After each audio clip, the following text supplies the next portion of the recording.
Olá, bem-vindo a mais um Direito em Pauta. Esse programa que eu tenho a honra e o prazer de compartilhar com Isabela Lessa, que hoje não está presente por motivo de saúde, mas em breve retomará.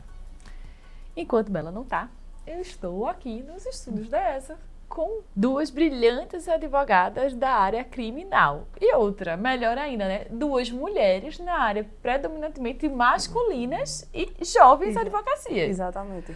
Jovem advocacia está aqui representando bem para a gente falar sobre um tema super importante, segurança pública. Nunca vai deixar de ser importante, mas quem dera um dia seja alvo assim de tantas críticas. Aqui na OAB de Pernambuco, temos uma comissão própria de segurança pública que vem desempenhando bom trabalho e que, em específico, em razão dos últimos acontecimentos políticos, sociais e econômicos, vem trabalhando fortemente para que a gente consiga cada vez mais ter uma representatividade maior nesse tipo de assunto. Então, eu recebo hoje, no Direito em Pauta, Maria Júlia Leonel, coordenadora do curso de Direito da Uninasal e membro também da Comissão de Segurança Pública. Comigo também está a Karina Acioli, advogada criminalista, especialista em direito criminal, né, claro, mas também presidente da Comissão de Segurança Pública. Meninas, é um prazer receber vocês aqui. Karina já disse que me conhecia de outros carnavais aí, né? Você é famosa, é blogueira. Olha, menina, não, minha gente. Mas é um prazer recebê-las aqui e vou começando falando sobre esse tema e sobre o trabalho de vocês na comissão. Conta um pouco o que é que vocês vêm desempenhando de importante para a gente trazer e compartilhar aqui com todos. Oi, Renata, obrigada pelo convite mais uma vez, obrigada, ESA. Então, a nossa comissão ela é recente, né? A gente iniciou os trabalhos no mês de março. E qual é o principal objetivo da comissão? Porque a gente sabe que a questão da segurança pública é uma área plural, né? Uma área complexa, e que a gente não poderia discutir a segurança pública no sistema OAB só entre advogados. Então, o objetivo da comissão, né, para além de discutir essa temática com os advogados e através dos advogados, a gente também incorporou alguns membros colaboradores, né, que são pesquisadores da área. Que legal. A gente tem policiais civis como membros colaboradores também. A gente tem servidores do judiciário, a gente tem estudantes, porque a gente pensa que para discutir segurança pública de uma forma participativa, de uma forma plural, de uma forma inclusiva, a gente precisa começar, inclusive, pela nossa própria comissão. Então, desde o mês de março que a gente vem, infelizmente em razão da pandemia, né, promovendo algumas atividades de forma remota, mas sempre tentando dialogar com diversos setores da segurança pública para além dos muros OAB. Eu acho que a gente está conseguindo fazer esse trabalho de forma bem sucedida. Que coisa boa! Então, é até importante que todos saibam que a comissão não são restritas nem ao núcleo de advogados e muito menos a só advogados. Exato. E a Comissão de Segurança Pública vem fazendo isso muito bem. Exato. Maju, posso chamar você de Maju? Conta um pouco o que foi que te trouxe para esse tema segurança pública e que você entende aí que é pauta de trabalho para os próximos anos. Renata, primeiro eu queria te agradecer aqui pelo convite, tá? É um privilégio estar com Karina, mais uma vez, debatendo sobre segurança pública, que é um assunto tão caro e que, infelizmente, a gente tem uma narrativa que ela é falsamente polarizada. Acho que é uma coisa que a gente sempre conversa, né? Parece que quando a gente vai debater segurança pública, se divide em dois eixos. Pessoas que estão falando contra policiais e querendo defender, abre e fecha aspas, bandidos, numa narrativa bem senso comum. E, de um outro lado, policiais que nada querem em relação a esses, abre e fecha aspas, bandidos. Quando, na verdade, o assunto de segurança pública ele é um assunto extremamente complexo.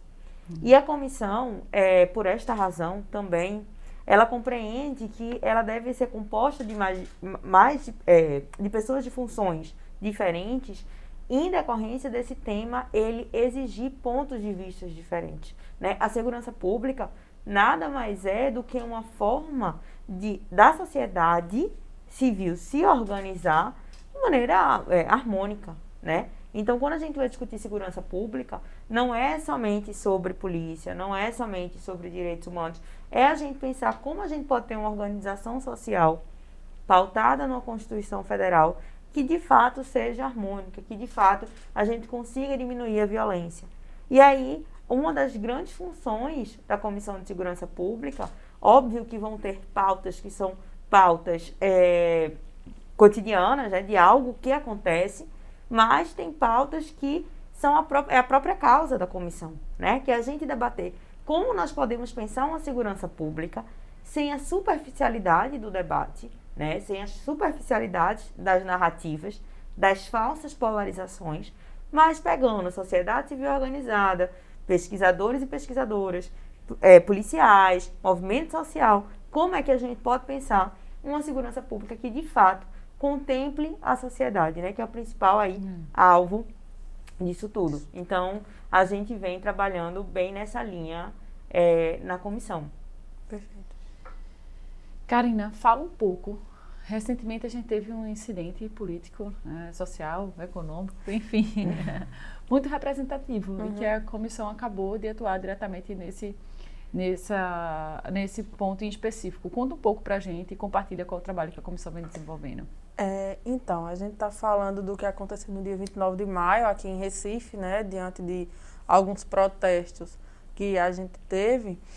E quem esteve presente no ato sabe que foram protestos pacíficos por parte dos manifestantes, mas que por parte do Estado, né, a gente não teve esse diálogo pacificador, de modo que inúmeras pessoas foram agredidas fisicamente, né, entre elas alguns advogados que estavam participando do ato enquanto advogados, né, inclusive tem até o membro da comissão, o presidente da Comissão de Direito Parlamentar da OAB, Dr. Roberto Rocha Leandro, foi agredido no ato.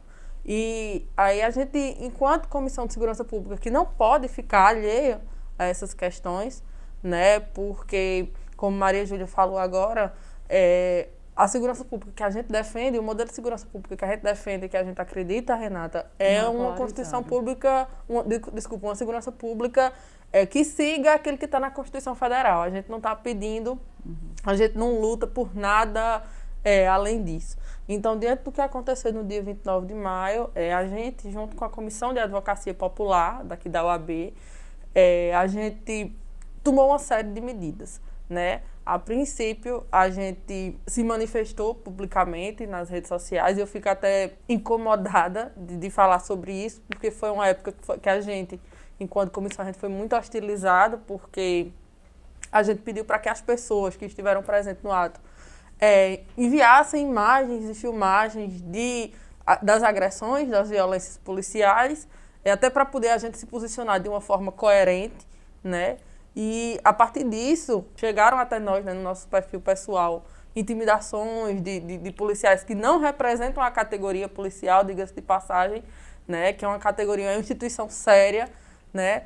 E aí, diante desses últimos acontecimentos, né, tanto do ponto de vista pessoal quanto do ponto de vista institucional e social, do que aconteceu no dia 29 de maio, a gente elaborou um dossiê, né, junto com a Comissão de Advocacia Popular também, e remetemos esse dossiê ao Ministério Público com todas as imagens, todas as filmagens que nos foram encaminhadas, com os depoimentos de algumas pessoas vítimas dessas violências que são advogadas e advogados que estavam presentes no ato.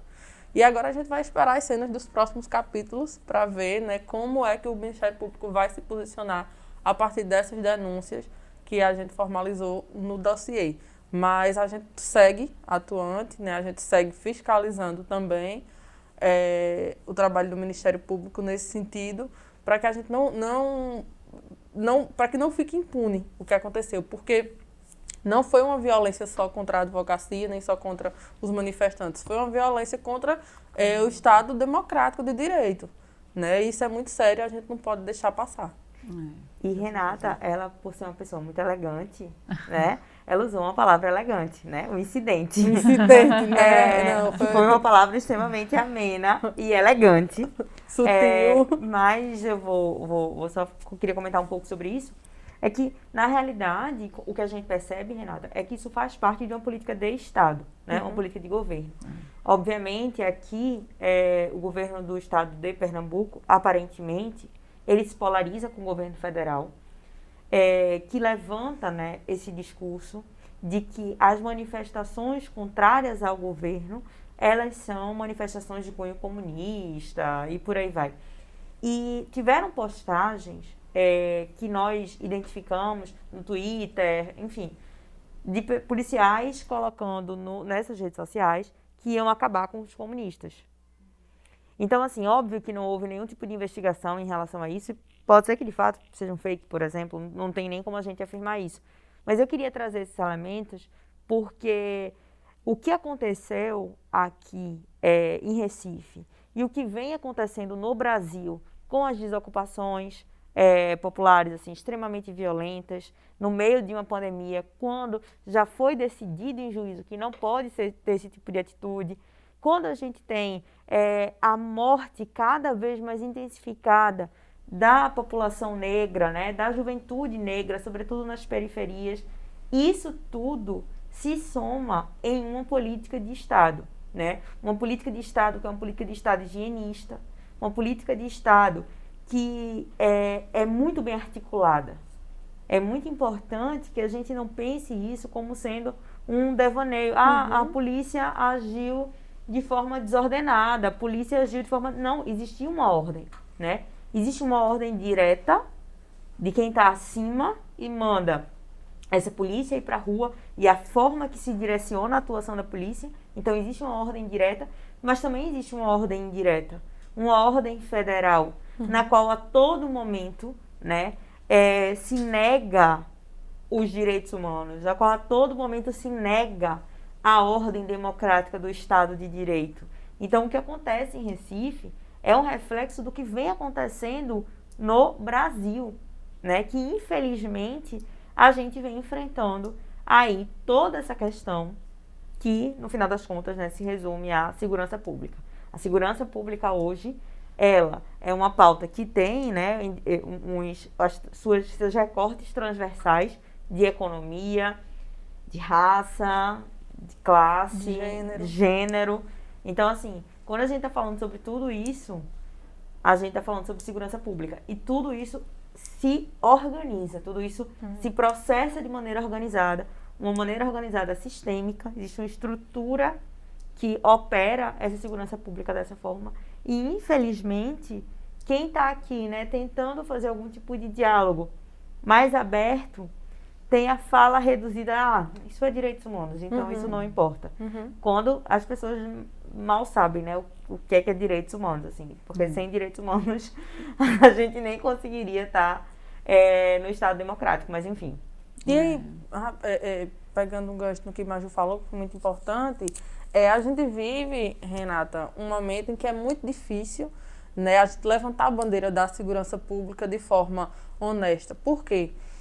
Sobretudo quando a gente está ocupando um espaço, como nós somos jovens advogadas, né, que somos advogadas abertamente militantes em favor dos direitos humanos. No meu caso, como somos advogadas negras, que em todo lugar que a gente chega, a gente é sempre a única negra naquele espaço. Então, a gente discutir um tema que é tão polêmico, e sobretudo hoje no Brasil, né, que estamos à flor da pele, literalmente, né, e que tudo que a gente discute hoje no Brasil tem a ver com uma política de segurança pública que tem um alvo, como Maria Júlia falou, que tem um foco, né, e que é literalmente uma política de Estado. O modelo de segurança pública que a gente tem hoje no Brasil, né, aqui em Pernambuco também, mas no Brasil hoje é pensado, né? A gente não tem uma polícia como algumas pessoas acham, né? Uma polícia não, um modelo policial mal preparado. Não, a gente tem um modelo policial, desde a época da ditadura, na verdade, né? A gente tem essa herança da ditadura nas instituições policiais, que são justamente pessoas que são justamente treinadas para agir de forma bélica, né? De forma sádica e de forma seletista. Eu fico aqui assustada. Bem-vinda ao meio da segurança pública. Olha aí, que eu fico brincando. Eu disse, rapaz, até me perguntaram, Renata, qual é a sua especialidade? Eu disse, minha gente, já tem... o rostinho, só o rostinho novinha, né? Mas não sou nova. Eu disse, já tenho algumas especializações, mas minha atividade é resolver problemas, né? E dentro dessa resolução de problemas já atuei na área criminal, mas o tema segurança pública é muito mais amplo do que simplesmente resolver casos privados tratando de descumprimento de Código Penal. Dentro dessa complexidade toda da segurança pública, qual vocês acham que é assim, a principal dificuldade de enfrentamento da sociedade para que a gente melhore a segurança pública no nosso... Aqui eu vou colocar até Estado, né? Porque é a nossa atuação na comissão. Eu acho que a própria narrativa, assim, quando você tem os grandes meios de comunicação, que são as principais formas de formação do senso comum, porque por muito tempo a gente desprezou o senso comum, né? Não, é senso comum. Essa ideia é senso comum. Só que o senso comum é uma forma de inteligibilidade também. E é uma forma que a gente viu que é capaz de eleger um presidente da República. Claro. Então não se pode desconsiderar as informações de senso comum. Quando a gente tem os principais veículos de informação ou deformação, induzindo um tipo de pensamento para pessoas que, a grosso modo, não vão estudar, aprofundar sobre aquilo, e aí eu não estou falando por questão de classe, de maneira alguma. Estou falando dos nossos pais, eu estou falando de pessoas comuns que não estão, por exemplo, público médio, que não vai estar se especializando nesse tipo de assunto, e que a formação que eles vão ter a respeito do tema segurança pública é a partir de um programa policialesco, em que você desdenha ali, por exemplo, de um acusado, e que todo mundo acha engraçado e vai pensar... você expõe a imagem exatamente, que você expõe, que você fala, bobagem também. Ninguém também tá... Quando você tem, por exemplo, no Jornal Nacional, um furo de um processo que corre em segredo de justiça, e que as pessoas pensam, não, mas nós temos que estar informados. Aí você pensa, não, mas isso é pouco. Na realidade, não. Na realidade, são as pequenas coisas que vão formando esse imaginário das pessoas, e aí as pessoas começam a legitimar. E aí, pensando no caso de Lázaro, por exemplo, que foi um caso bastante emblemático, né? Lázaro, ele foi consumido pela sociedade o tempo todo. Se queria consumir Lázaro. E aí, quando a polícia desfere contra Lázaro 135 tiros, e 38 batem nele, ou 39, não sei bem ao certo quanto, não se para pensar em nenhum momento, poxa, mas esse deveria ser o procedimento da polícia? Nem quero entrar aqui no mérito se foi legítima defesa, se foi, né? Não sei. A gente não estava lá, não sei. Mas refletir que o que a sociedade queria era a morte de Lázaro. E a sociedade está amparada. Está amparada por quem? Está amparada pelos policiais. Está amparada pelos governadores. Está amparada pelo presidente da República. Então, existe uma narrativa que é muito difícil de ser combatida e as pessoas não se percebem dentro desse contexto de vulnerabilidade que a segurança pública, ela impõe.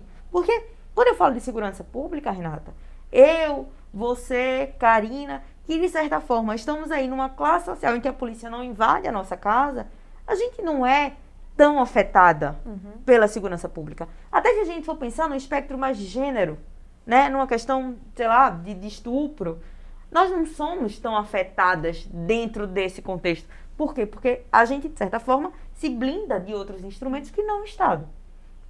No entanto, as pessoas que são mais vulneráveis à insegurança pública, elas sustentam e não conseguem perceber as incoerências dessa narrativa hegemônica sobre segurança pública. Então, eu acho que a nossa grande dificuldade é a gente sair da superficialidade e da falsa polarização. Eu digo que é uma falsa polarização porque quem está debatendo segurança pública numa perspectiva mais crítica, partindo de premissas que o sistema de justiça criminal ele é seletivo, partindo de da premissa que a polícia militarizada ela vai para a rua agir dessa forma porque é um método de atuação da polícia. não é um discurso contra a polícia. Não. Em nenhuma medida, entende? Então, assim, a polícia é esta que é formada por uma classe trabalhadora, que é formada por pessoas negras, muitos moradores de periferia. Então, assim, a falsa polarização que eu coloco é quando dizem, olha, eles estão falando isso, mas eles estão sendo contra você. Você que está se expondo e etc. Então, acho que a grande dificuldade nossa é fazer com que as pessoas percebam que o que a gente queria, como Karina bem colocou, não é um discurso revolucionário, não. A gente queria um debate de segurança pública que ele se amparasse na Constituição. E a gente vê quanto a gente sofre até na nossa própria militância. Né? Você é advogado de bandido, abre e fecha aspas, sabe? Então, assim, parece que você não merece falar com o juiz, com a juíza. Você é menos do que um outro advogado ou outra advogada que está em outra área de atuação. Um advogado trabalhista. Então, assim, eu acho que a nossa maior dificuldade é o alcance. Também acho que a forma de fala, né? Também é uma dificuldade. E é isso, assim, a gente tem os principais meios de formação colocando e amparando o debate de segurança pública a partir de algumas premissas que eu vou chamar aqui de hegemônicas. E aí, para a gente fazer esse discurso contra o hegemônico, a gente precisaria ter a mesma amplitude de alcance. E acho que a gente não tem. Porque, infelizmente, a gente discute ainda, a gente tem a deficiência de discutir a segurança pública, Renata, de uma forma séria, de uma forma honesta, justamente com o senso comum que Maria Júlia falou. Né? Porque, por exemplo, é importante a gente ter esse debate aqui sobre segurança pública, mas a gente está falando para acadêmicos, a gente está falando para pesquisadores, para advogados, para pessoas que vão entender o nosso ponto de vista, se não concordar, mas pelo menos entender. Agora, é importante que a gente também quebre essas barreiras e a gente encontre formas de dialogar sobre segurança pública de uma forma, como eu pontuei, honesta, com essas pessoas que são o alvo e que não se veem muitas vezes como alvo, a ponto de reproduzir esse discurso bélico, né, esse discurso, como Maria Júlia falou, que legitima todo tipo de violência por parte do Estado. Né? É um grande desafio. Um grande desafio. Enquanto advogadas criminalistas e também membros da Comissão de Segurança Pública. Acho que a gente tem muito aí ainda o que trabalhar e o que pensar também. Porque por mais que a maioria do nosso público seja composta por advogados, todos eles também estão inseridos dentro de uma sociedade que tem que ter aí uma segurança pública muito mais confortável, oferecer uma segurança pública muito mais confortável do que a gente tem hoje. Meninas, foi um prazer recebê-las em nossos estudos. Eu encerro esse programa com um gostinho de quero mais, principalmente porque nós falamos de um tema muito denso, mas com muita leveza. Acho que esse é o nosso papel aqui, a gente sempre fala isso, eu e Bela que você está sentindo falta dela aqui. Mas eu espero recebê-las outras vezes aqui na ESE e coloco toda à disposição, porque essa escola é nossa. Muito obrigada. Obrigada. Muito obrigada, Renata. E você? Até a próxima.